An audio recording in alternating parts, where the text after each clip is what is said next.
भेंडी को जदि किसी नुआ आ स्वादिष्ट बनवाई चाहूबे ताहले वीडियो को मूलरू लास्ट जाए देखु। आज आम बनइबा घरे थिबा मसला रे भेंडी दो प्याजार रेसिपी जहाँ को गोटे थर बनइबे ना समस्ते बहुत पसंद करेंगे। गोटे थाली जगह दुई थाली भात खाइबे समस्ते निश्चय रेसिपी बुझीबे। रेस्टोरेंट भेंडी भी पछरे पड़ीज।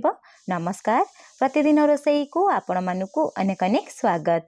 आपण मानकु अनुरोध रहिला जदि चैनल रे नुआ अछंती प्लीज चैनल को सब्सक्राइब करनेबे, ता सहित वीडियो को प्लीज गोटे लाइक करिवे।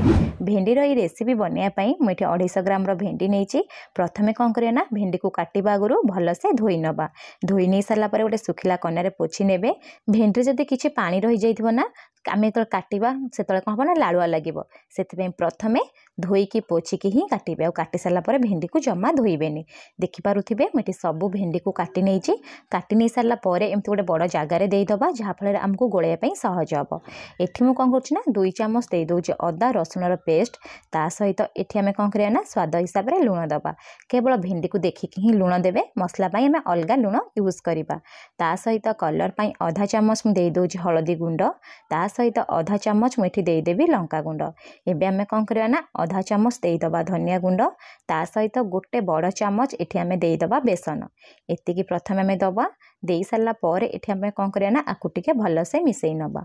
आपण बेसन जगह रे चाउल गुंड मध्य देई परिबे, किंतु बेसन देबे तार टेस्ट पूरा अलगा रहिबो चाउल गुंड ठारू। सब जिंस को देखि पारुथिबे मुठी भल से मिसई नेछि। आ भेंडी सहित टिके जस्ट कोट हे गलानी। हाथ रे टिके भल से मिसई नेबे जहा पर जो तळे हमर जो मसला रही ना सब मसला जमती भेंडी रे लागि जिवो। चलंतु एबे हमें कौन करे ना भेंडी को टिके जस्ट भाजी नबा। सेथि पे गोटे कड़ई बसैछि। कड़ई रे देई दबा गोटे चामच तेल। तेल जेतेबेले गरम हे जिवो तापर हमें जो भेंडी को मसला सहित गोळई की रखिथिले भेंडी को देई दबा। भेंडी को देई साला परे आकु टिके जस्ट गोटे रु 2 मिनिट भाजी नबा। फ्लेम को एठी मीडियम ही रखिबे, हाई करिबेनी। जदि हाई करिबे हमें जो बेसन और मसला कोट करिचे ता ऊपर तो पोड़ी जिवो, किंतु भेंडी भीतर जमा भी सिझिबनी। गोटे रु 2 मिनिट भाजी साला परे कभर लगेई दबा। कभर लगे कि मीडियम फ्लेम रे 4 मिनिट छाड़ी दबा। 4 मिनिट एठी हेई गलानी। मु एठी कभर काढी नउची। देखि पारुथिबे भेंडी रु टिके टिके लाळ अंश कमी गलानी। एबे हमें कोन करे ना गोटे रु 2 मिनिट एई परी खेलेई की भाजी नबा। भाजी नै साला परे गोटे मिनिट एई परी खेलेई की छाड़ी देबे। तापरे कोन करे ना आउ थरे गोटे रु 2 मिनिट एई परी खेलेई की भाजी नेबे। एठी मु केवल भेंडी यूज करूची। आपण चाहिले एठी आलू मध्य तरकारी रे यूज करी पारिबे, किंतु केवल भेंडी देबे टेस्ट भल आसीबो। तापरे सबु भेंडी को एठी काढी नबा। काढिकरी गोटे प्लेट रे रखी नबा। सेई कड़ई रे मु आहुरी आधा चामच कोन करबी ना तेल देई देबी। तेल जेतेबेले गरम हे जिवो गोटे मीडियम साइज रो पियाज को मु एंत काटिके पाखुड़ा पाखुड़ा करिके रखिथिली। पियाज देबे, देखबे टेस्ट भल आसीबो। पियाज टोटली ऑप्शनल अछि, आपण चाहिले देई परिबे, नहले स्किप करि परिबे। पियाज को देके जस्ट के सालो फ्राई कर नबा। पियाज को काढ़ी मध्य सेई प्लेट रे रखी नबा। एबे कोन करे ना सेई बळका तेल रे आउ अल्प टिके जस्ट तेल देई देबे। तापरे गोटे मीडियम साइज रो पियाज को पूरा फाइनली चॉप करी नेथिली। पियाज को एठी देई दबा। पियाज को देई साला परे जस्ट गोटे मिनिट भाजी नबा। तापरे एठी कोन करिया ना स्वाद हिसाब रे लूण दबा। भेंडी पई तो आमे ऑलरेडी लूण देइचे, सेति पई एठी कोन करिया ना केवल मसला पई ही एठी लूण यूज करिवे। आधा चामच लूण देई देबी। लूण देई साला परे एठी आमे कोन करिया ना फ्लेम को लो टू मीडियम रखिबा। लाइट ब्राउन कलर हबा जे भाजी नबा। देखि पारुथिबे पियाज टोटल लाइट ब्राउन कलर हेई गलानी। एठी बेसी भाजीबानी, नहले पिता लागिबो। एबे कोन करिया ना अदा रसुन रो पेस्ट एठी यूज करिबा। पेस्ट देई साला परे गोटे रु 2 मिनिट पियाज सहित अदा रसुन पेस्ट को कसी नबा। फ्लेम को एठी मीडियम रखिबा। गोटे रु 2 मिनिट कसिबे जेमते अदा रसुन रो बास्ना रहिबनी। तापरे कोन करे ना गोटे 2 मिनिट छाड़ी दबा। मु एठी 2 चामच ऑलरेडी पानी देइथिली अदा रसुन पेस्ट रे, सेति पई एठी कोन हबो ना भल से कसी हे जिवो। 2 मिनिट पर मु आपन को देखौची, देखि पारुथिबे बढ़िया से पूरा कसी हे गलानी। आ कलर मध्य चेंज हे गलानी। एठी आउ कोन करे ना बेसी कसिबेनी।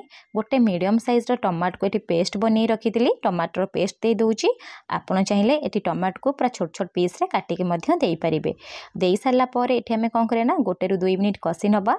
कसी नै साला परे एठी आपण आउ लूण यूज करिवेनी, जेहेतु हमें पियाज भाजला बेले लूण देइचे।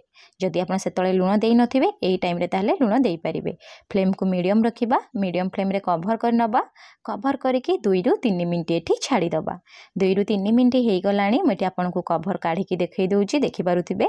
एबे कोन करिया ना टमाटो को पाखा पाखी गोटे रु 2 मिनिट फ्लेम को लो टू मीडियम रखिकी कषिबा जहाँफल टमाटर क्वांटिटी तो कम हो ता सहित मसला जो आम बनाऊे ना तार पूरा साइन आसो आ तेल पूरा छाड़ा स्टार्ट हो देखिपे तेल छाड़ा स्टार्ट हो गला जो ये स्टेज आसो ना आपड़ कौन करेंगे सुखिला मसला यूज करेंगे मसलार गोटे चामच काश्मीरी चिली पाउडर दे दूची ता सहित अधा चामच ये आम देदेबा धनिया गुंड 1/4 चामच देदेबा हलदी गुंड और अधा चामच जस्ट अधिका मुझे मीट मसला दूची आपड़ मीट मसला जगह किचन किंग मसला यूज करेंगे ना चिकेन मसला यूज करेंगे ना मीट मसला सब मसला को स्किप करेंगे एबे आम कौन करें गोटे मिनिट कषि नवा कषि नहीं सारापर जेहेतु सुखिला मसला देचे ना मसला सीझापी 1 ରୁ 2 चामच ये आम कौन करें पानी यूज करवा पानी दे सारा पर मसला को पानी सहित पाखापाखि टे कषि नवा तापर ये फ्लेम को लो टू मीडियम रखा लो टू मीडियम फ्लेम रे कभर करके गोटे मिनिट ही छाड़ा बेसी छाड़बेनि गोटे मिनिट हो गला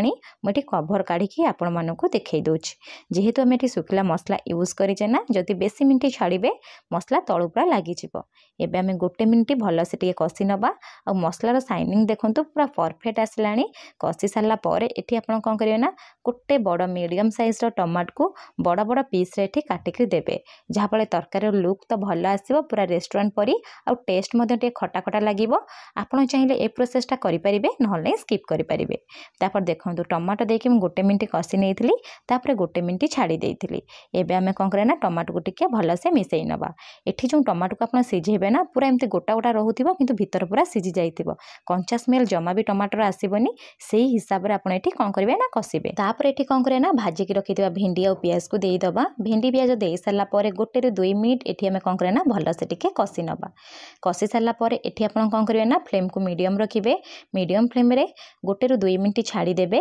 तापर कौन करेंगे ना आउ थे टिके भलसे कषि नेबे कषि सारापर कौन करेंगे अल्प टिके पानी देदेवे जहाँफल बहुत भल ग्रेवी आसो जदि अधिका पानी ये यूज करेंगे ताहले टेस्ट ये भल आसबनी जेहेतु आम भेंडी तो प्याज बनाऊे रेस्टोरेंट परी लुक और टेस्ट आसापी अल्प टिके ही पानी देवे तापर फ्लेम को सेमती मीडियम रखिए कभर करके 3 मिनिट ही छाड़े बेसी छाड़बेनि 3 मिनिट हो गला मुझे कभर काढ़ी आपण मानक देखई दूची देखिपे टोटाली ग्रेवी नाई किंतु बहुत बढ़िया से पूरा जुकजुकिया टाइप बनी एबे आम कौन करें ना सबको टिके भलसे मिसई नवा मिसई सारापर लास्ट को आम कौन करें ना अधा चामच ये देदेबा गरम मसला आपको जब गरम मसला पसंद आपड़ देपारे ना स्किप करेंगे गरम मसला दे सारापर जस्ट 1 ରୁ 2 मिनिट ये आम कौन करें ना मिसई नवा मिसई सारापर ये आप कौन करेंगे ना 1 ରୁ 2 मिनिट छाड़ीदेवे तापर कौन करें ना आउ थे टिके मिसई नेबे फाइनाली आमर ए भेंडी दो प्याजा बनिकी रेडी सरला बहुत स्वादिष्ट लगी था आपण को घरे थरे बनातु केमिति बनिला मो सहित कमेंट सेक्शन रे शेयर करंतु भात सहित खाई परिबे रुटी सहित मध्य खाई परिबे जदि वीडियोटी पसंद आसीथिबो प्लीज वीडियो को गोटे लाइक करिवे चैनल रे नुआ थिले सब्सक्राइब करनेबे पुणी देखा हबो नेक्स्ट वीडियो रे रहिली धन्यवाद।